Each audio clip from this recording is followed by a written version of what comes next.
The President of the United States is under fire today over reports indicating that he may be planning a visit to Saudi Arabia.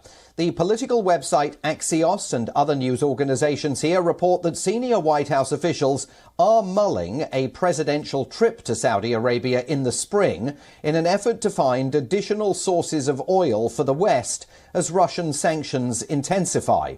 Although the White House says no plans are yet formalized, Biden's press secretary confirmed that an official U.S. delegation had visited Saudi Arabia last month. As it relates to Saudi Arabia, we did talk a few weeks ago about how Brett McGurk and Amos Hochstein went to Saudi Arabia to discuss a range of issues, including the war in Yemen, including security in the region, and certainly including energy security. West Asia is a region that is considered a top priority for all U.S. presidents. When Biden entered the White House last year, one of his main priorities was recalibrating the Saudi relationship that had been sidelined by the murder of Saudi American journalist Jamal Khashoggi in the Saudi consulate in Istanbul, and the role Western intelligence agencies claim that Crown Prince Mohammed bin Salman played in orchestrating that killing. Warm ties between the United States and Saudi Arabia under successive presidents, including Donald Trump, rapidly atrophied. When Biden was sworn in, he insisted he wanted no contact personally with the Crown Prince. He released declassified intelligence reports on the killing of Khashoggi and documents looking into Saudi Arabia's connection to the al-Qaeda attacks of September the 11th, 2001. When Biden was asked about rising gas prices in February, he indicated no interest in turning to the kingdom for help, saying, "There's a lot of Middle Eastern folks who want to talk to me. I'm not sure I'm going to talk to them." On the campaign trail, Biden said he would maintain America's policy after the Khashoggi killing of treating the Crown Prince as a global pariah, but much has changed since then. U.S. inflation is at a 40-year high, midterm elections are looming, and Russia has, of course, plunged the world into what could be its biggest energy crisis for decades. The White House calls reports of a presidential visit to Riyadh premature speculation. But the Ukraine crisis has left the United States seeking to shore up global oil supplies from wherever possible. It's unclear whether the Saudis want to assist President Biden. Last week, the Crown Prince was asked if he's misunderstood by the Biden administration. "I do not care," he said, adding, "We don't have the right to lecture you in America. The same goes the other way." But the fact is, the rise in oil prices doesn't just benefit Russia, it also helps Saudi Arabia. Riyadh controls 55% of the world's crude oil supply. At the current rate, Riyadh is projected to earn over $375 billion from oil this year alone, a nearly 150% increase over last year. So President Biden has an uphill task ahead of him if he wants to convince Saudi Arabia to boost oil production. In return, Riyadh could lobby for more defense deals with the United States and an end to U.S. criticism of Saudi Arabia's military involvement in Yemen. Joining me now live from New York, our correspondent Susan Tehrani.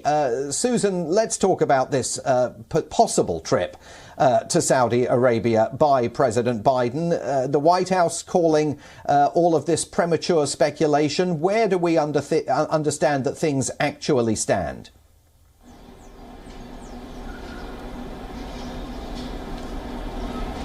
So as you mentioned, this is a report that came out by Axios, and the Biden administration has been signaling this bizarre oil diplomacy. I mean, the Saudi Arabia trip, will have to wait to see where it comes in terms of confirmation. But this outsourcing of oil and this bizarre oil diplomacy to turn into countries like Venezuela, for example, which the administration does have a delegation in, or turn to OPEC countries to somewhat beg them for oil, or wait for a deal with Iran, when members of the own Biden administration and Republicans are saying that if you just open pipelines here in the United States and turn to shale producers, a lot faster there will be oil for the United States, and production and the revenues will go into American pockets than to sort of go around and, fill the pockets of dictators.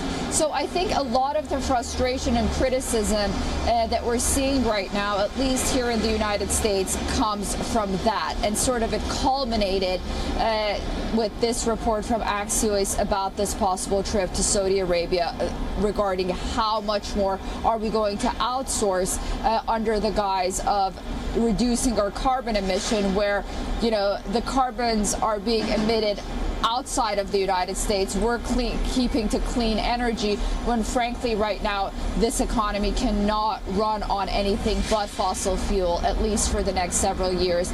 And then here we stand right now. So I think a lot of it has to do with that aspect of it, and his policies at the very beginning on being very tight on fossil fuel and energy. So, we'll have to wait and see whether or not he takes this trip. Yes, it was a campaign promise, like many others, that if he does go ahead and talk with the Saudis and the Saudis do receive him, it's going to be a campaign promise that he didn't deliver on. But here we are with geopolitics once again, and America, preferring, as it has before, to perhaps maybe sort of put human rights in the back burner for now.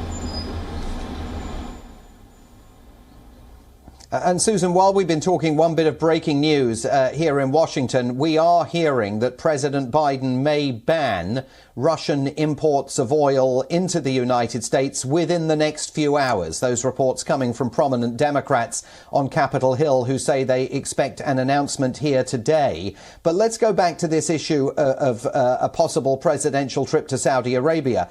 I mean, you talked there about human rights potentially getting sidelined as a result of that. But the blowback for President Biden of travelling to Riyadh and meeting Crown Prince Mohammed bin Salman would be one of fury, would it not, from the human rights campaign, from human rights campaigners here in the United States, and from a foreign policy elite that was absolutely stunned by the killing of Jamal Khashoggi.